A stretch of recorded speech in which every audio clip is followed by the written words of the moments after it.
अस्सलाम वालेकुम। SM news के साथ मैं हूं सैयद मुकद्दर रज़ा। SM न्यूज़ स्टूडियो में खुशामदीद। खबरों के सिलसिले को मज़ीद आगे बढ़ाते हुए खबर शाम करते हैं बहावल नगर से। बहावल नगर में पाकिस्तान पीपल्स पार्टी के ज़ेर तमाम महंगाई बेरोज़गारी के ख़िलाफ़ एहतजाजी रैली निकाली गई। मज़ीद सूरत हाल से आगाह कर रही हैं हमारी रिपोर्टर अरूज फातिमा। जी अरूज, बताइएगा क्या अपडेट हैं आपके पास?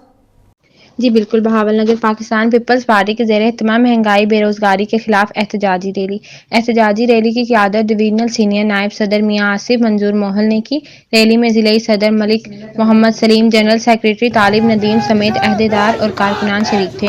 रैली कमर्शियल कॉलेज से शुरू होकर भाली चौक पहुंचकर इख्तिताम पजीर हुई। रैली के शिरका ने महंगाई और हुकूमत के खिलाफ शदीद नारेबाजी की। महंगाई की वजह से अवाम का ज़िंदगी गुजारना मुश्किल हो गया है। बिजली, गैस, पेट्रोल, खाने पीने की अशिया समेत सब चीज़ों की कीमत में होशरबा इजाफा हो गया है। पीपल्स पार्टी ने हुकूमत के खिलाफ एहतजाज का ऐलान कर दिया है।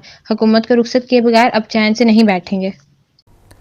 बहुत शुक्रिया अरूज फातिमा तफसीलात से आगाह करने के लिए। अब तक के लिए इतना ही। मज़ीद खबरों के लिए देखते रहिए SM न्यूज़।